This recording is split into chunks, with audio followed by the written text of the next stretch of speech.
Et on ouvre ce journal avec cette attaque donc surprise du Hamas contre Israël qui a déjà fait plus de 1100 victimes, un bilan qui ne cesse de s'alourdir depuis le déclenchement de cette offensive samedi à l'aube.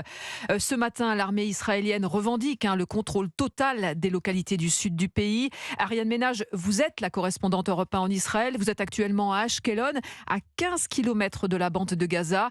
C'est l'une des villes les plus touchées par cette offensive. Quelle est la situation actuellement ? Oui, Ashkelon est presque devenue une ville fantôme. On ne voit personne dans les rues. Les habitants restent pour la plupart cloîtrés chez eux, à proximité des abris antimissiles, des chambres renforcées.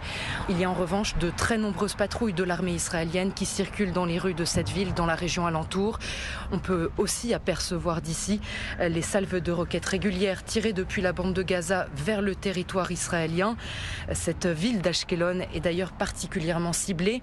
Ici, depuis samedi matin, plusieurs immeubles résidentiels ont été touchés.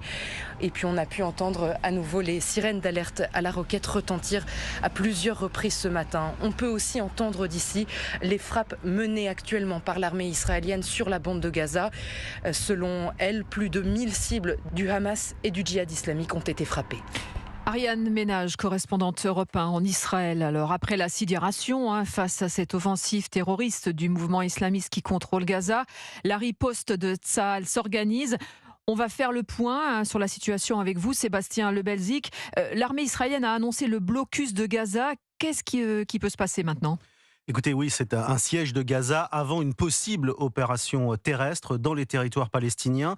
Israël a mobilisé plus de 100 000 réservistes et des dizaines de milliers de soldats sont massés en ce moment à la frontière avec Gaza. Ces dernières heures, Israël a intensifié encore l'opération Sabre de fer afin d'affaiblir le Hamas. L'armée israélienne dit avoir détruit plusieurs tunnels et des bâtiments à Gaza présentés comme des centres de commandement. Les frappes ont visé, comme on l'a dit, plus de 1000 cibles ces derniers jours.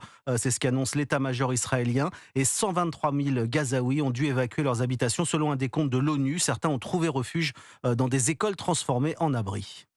Reste la question des otages. Sébastien Lebelzik, des otages israéliens qui sont retenus par le Hamas. Alors comment est-ce que l'armée israélienne compte négocier leur libération ?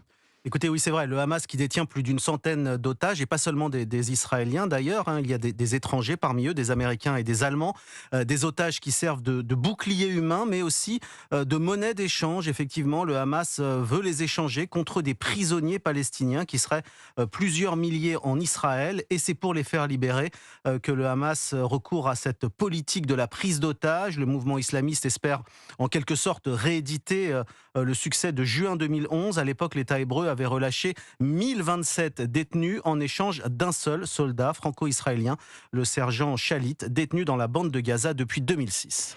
Merci Sébastien Lebelzik, spécialiste des questions internationales pour Europe.